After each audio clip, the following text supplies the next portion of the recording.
नमस्कार, मैं आरबी सिंह यादव और आज देख रहे हैं मेरा YouTube channel R B Singh Yadav editor. आज दो बड़ी महत्वपूर्ण खबरें हैं, एक दिल्ली से और एक रांची से। रांची की खबर यह है कि झारखंड हाईकोर्ट ने शिबू सोरेन के बेटे हेमंत सोरेन की याचिका पर आज ईडी को नोटिस जारी कर दिया है और पूछा है कि किन परिस्थितियों में आपने एक सिटिंग चीफ मिनिस्टर को गिरफ्तार किया है। एक तो ये बड़ी खबर है। दूसरी खबर आम आदमी पार्टी की है। दिल्ली में तमाम जगह ईडी के छापे पड़े हैं और आतिशी सिंह जो शिक्षा मंत्री हैं आम आदमी पार्टी की, उनकी एक प्रेस कॉन्फ्रेंस हुई है और इस पर मैं आपको रवीश कुमार के साथ आम आदमी पार्टी के की जो आतिशी सिंह हैं उनकी बातचीत और वो सारी चीज़ें दिखाऊंगा। पहले आप आम आदमी पार्टी की बातचीत सुनिए, फिर उसके बाद हम रांची से कुछ मिली खबरों पर चर्चा करेंगे। नमस्कार, मैं रवीश कुमार। दिल्ली की शिक्षा मंत्री और आम आदमी पार्टी की नेता आतिशी सिंह ने 5 फरवरी को ऐलान किया था कि वह 6 फरवरी की सुबह 10 बजे ईडी की जांच में तमाम तरह के घोटाले का पर्दाफाश करेंगी। मगर प्रेस कॉन्फ्रेंस से पहले खबर आ जाती है कि दिल्ली में कई जगहों पर ईडी के छापे पड़ने शुरू हो गए हैं। आम आदमी पार्टी के कोषाध्यक्ष और सांसद एनडी गुप्ता के घर पर भी छापे पड़े हैं और मुख्यमंत्री केजरीवाल के सचिव विभव कुमार के घर पर भी। विभव के घर पर 1 साल पहले भी छापे पड़े थे। ऐसा लगा कि आज आतिशी सिंह की प्रेस कॉन्फ्रेंस नहीं हो सकेगी, मगर वे आई और बेहद सधे तरीके से अपने आरोप प्रेस के सामने रखकर चली गईं। आतिशी ने कहा कि कई साल हो चुके हैं मगर ईडी को अब तक सबूत नहीं मिल रहे, गवाहों को धमकाया जा रहा है। पूछताछ की प्रक्रिया को लेकर सुप्रीम कोर्ट ने जो आदेश दिए हैं उसका भी पालन नहीं किया जा रहा है। ये बिल्कुल साफ है कि आज ईडी का ये खुलासा होने वाला था। शिक्षा मंत्री इस खुलासे को लेकर कल शाम से ही ईडी वाले डरे हुए थे। वो अलग अलग जगह फोन करके पूछ रहे थे कि किस चीज पर खुलासा है, किस चीज पर खुलासा है। और आज इस खुलासे को रोकने के लिए आज सुबह 7 बजे से ही आम आदमी पार्टी के अलग अलग नेताओं के घर पे, उनसे जुड़े हुए लोगों के घर पे छापे शुरू हो गए। ये आम आदमी पार्टी को डराने का प्रयास है। वरना आप ये तो छोड़िए कि आम आदमी पार्टी के ट्रेजरर के घर पे रेड हो रही है, उनके पीए के घर पे रेड हो रही है, मुख्यमंत्री के पीए के घर पे रेड हो रही है, तो ये बिल्कुल साफ है कि एजेंसीज को सिर्फ डराने और धमकाने के लिए इस्तेमाल किया जा रहा है। तो क्या अब ईडी खुद को बचाने के लिए भी छापे मार रही है या हेडलाइन से ध्यान हटाने के लिए छापे पड़ रहे हैं? इस एजेंसी को लेकर कितने सवाल पिछले कुछ साल से उठ रहे हैं, मगर लगता है कि यह विपक्ष को खत्म करके ही मानेगी। भ्रष्टाचार तो क्या ही मिटेगा, विपक्ष के नेता इसके जरिए लंबे समय तक के लिए जेल में डाल दिए जा रहे हैं। ईडी की जांच का हंगामा ही रहता है। सजा का रिकॉर्ड बेहद खराब है। 1% मामले में सजा हुई है। छापों की संख्या और विपक्ष के नेताओं की गिरफ्तारी से ही लगता है कि ईडी काम कर रही है। कैसे काम कर रही है, आतिशी सिंह ने अपने प्रेस कॉन्फ्रेंस में आगे बताया।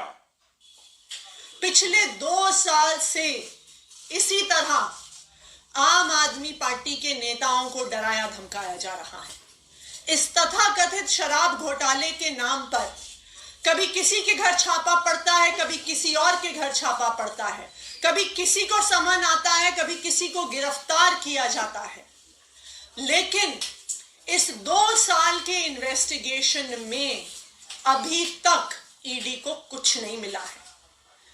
किसी भी क्रिमिनल इन्वेस्टिगेशन में 3 चीजें महत्वपूर्ण होती हैं। सबसे पहले रिकवरी ऑफ मनी, जिसकी लॉन्ड्रिंग हुई है।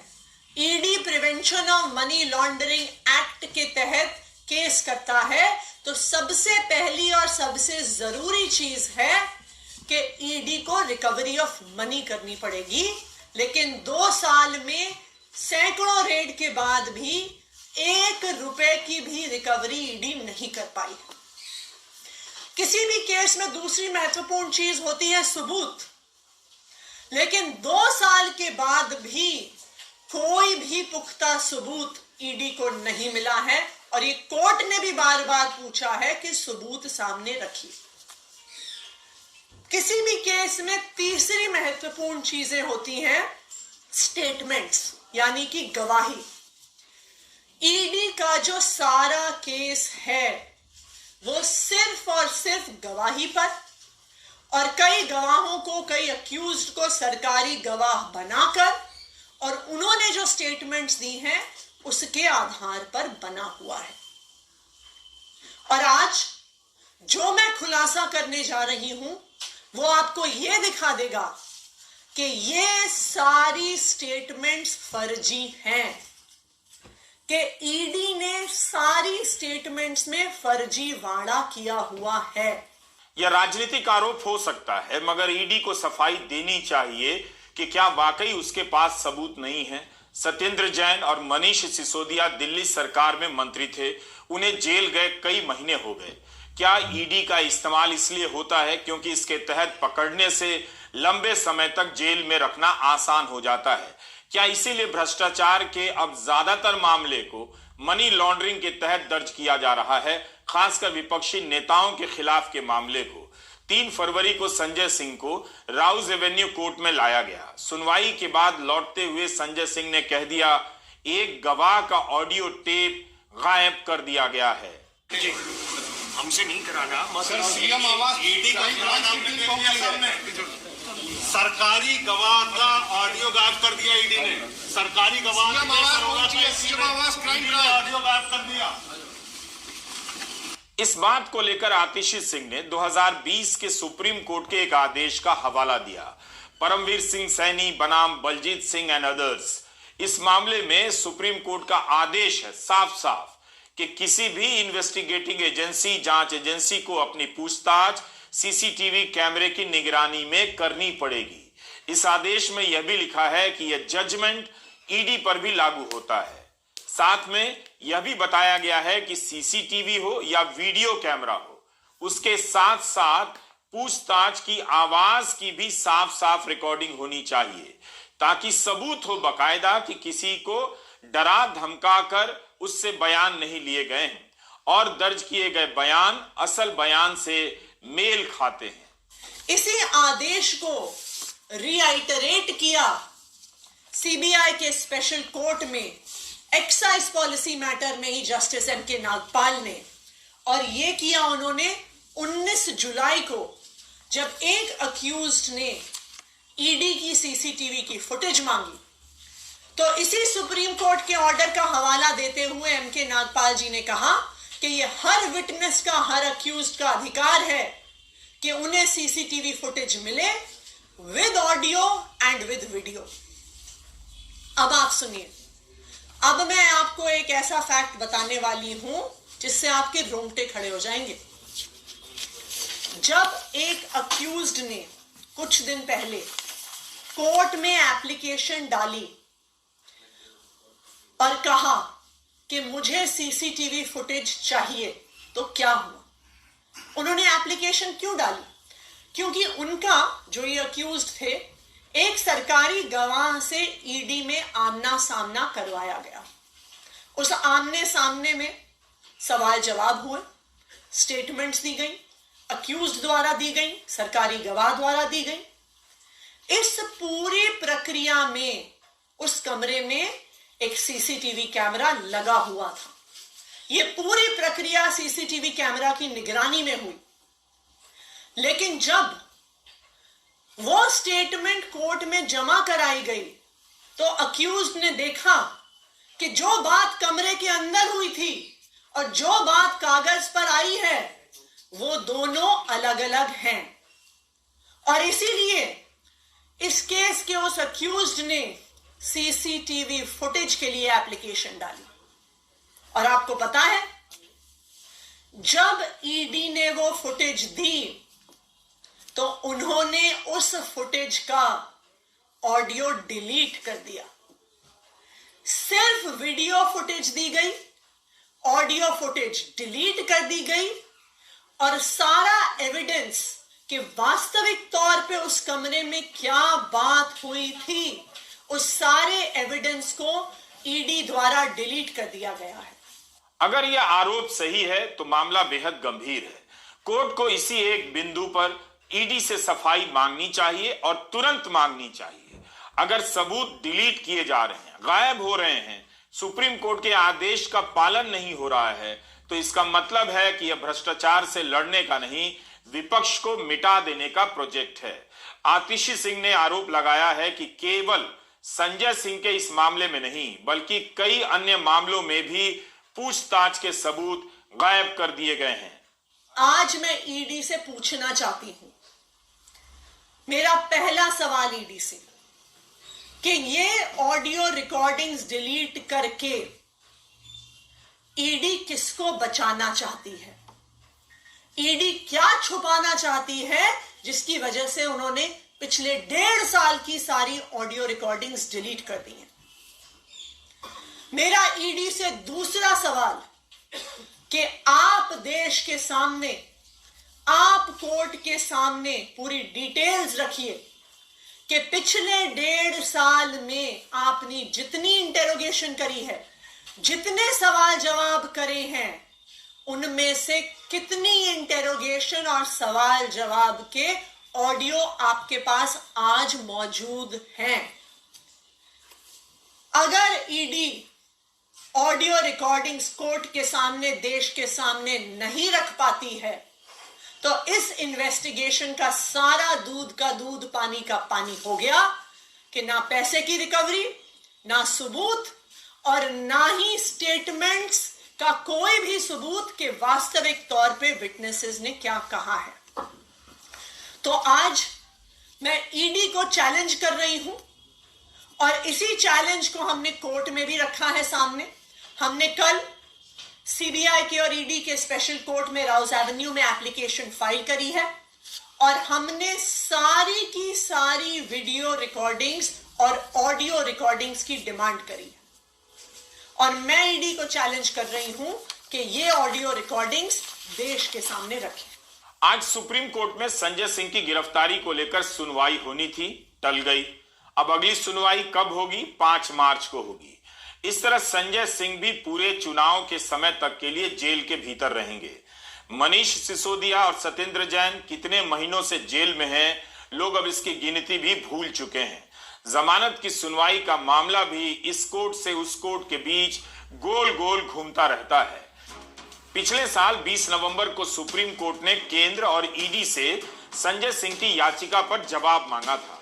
संजय सिंह ने अपनी गिरफ्तारी और रिमांड को चुनौती दी थी। सुप्रीम कोर्ट ने कहा कि इस दौरान अगर संजय सिंह रेगुलर बेल की याचिका डालते हैं तो उसे दिल्ली हाई कोर्ट के ऑब्जर्वेशन से अलग स्वतंत्र रूप से देखा जाना चाहिए। दिल्ली हाई कोर्ट ने 20 अक्टूबर को मामले में दखल देने से यह कहते हुए इनकार कर दिया कि बिना सबूत के वो ये नहीं कह सकता है कि कार्रवाई राजनीतिक है। हाई कोर्ट ने कहा कि इस वक्त जब जांच शुरुआती पड़ाव पर है तब रिमांड या गिरफ्तारी के ऑर्डर में दखल देने का कोई स्पष्टीकरण नजर नहीं आता।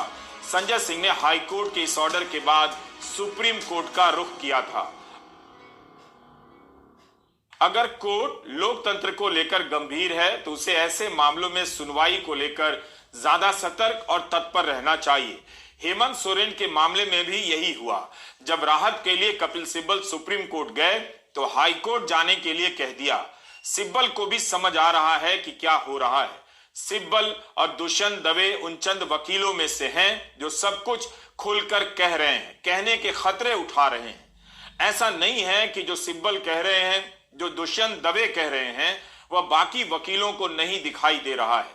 दिखाई सबको दे रहा है मगर कोई कहना नहीं चाहता।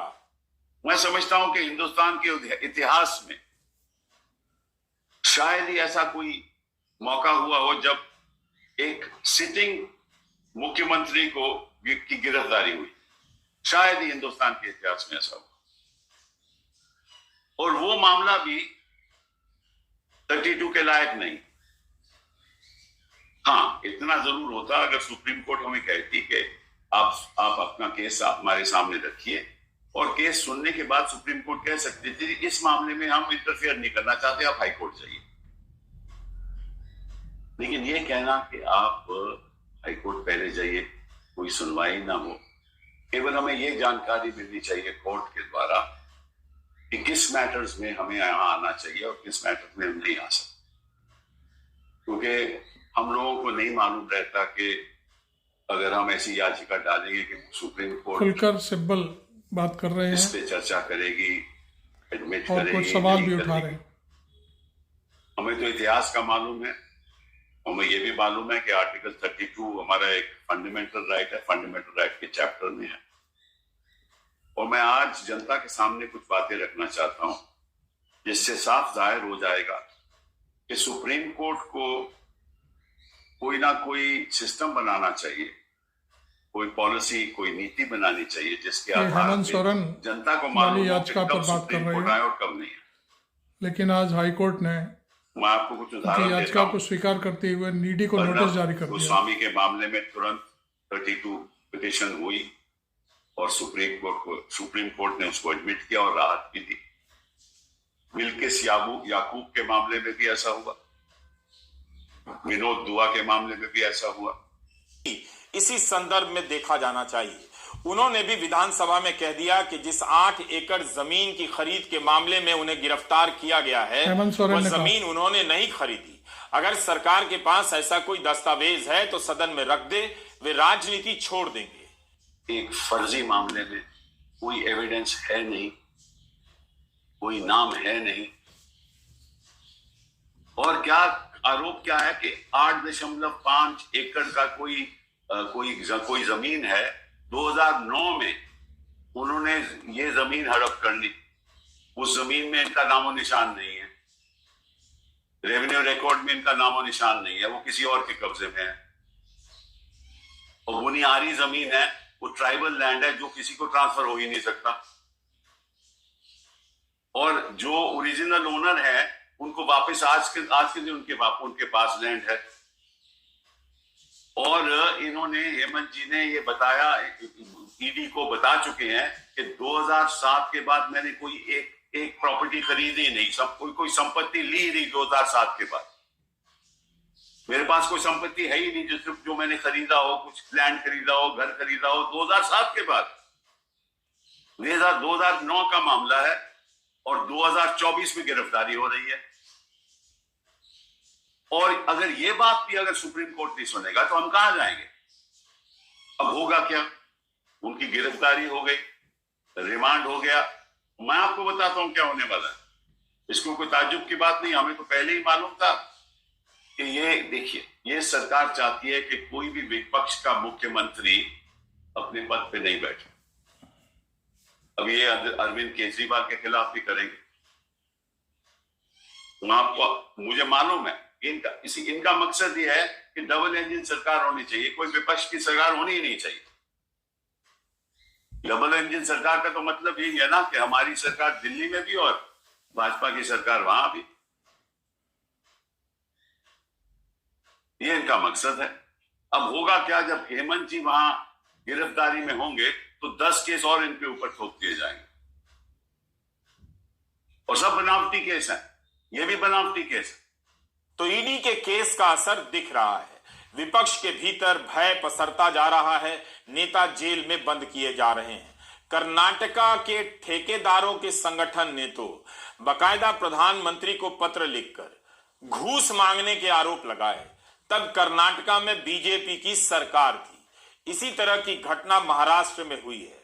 महाराष्ट्र के इंजीनियरों और ठेकेदारों के संगठनों ने राज्य सरकार को पत्र लिख दिया है।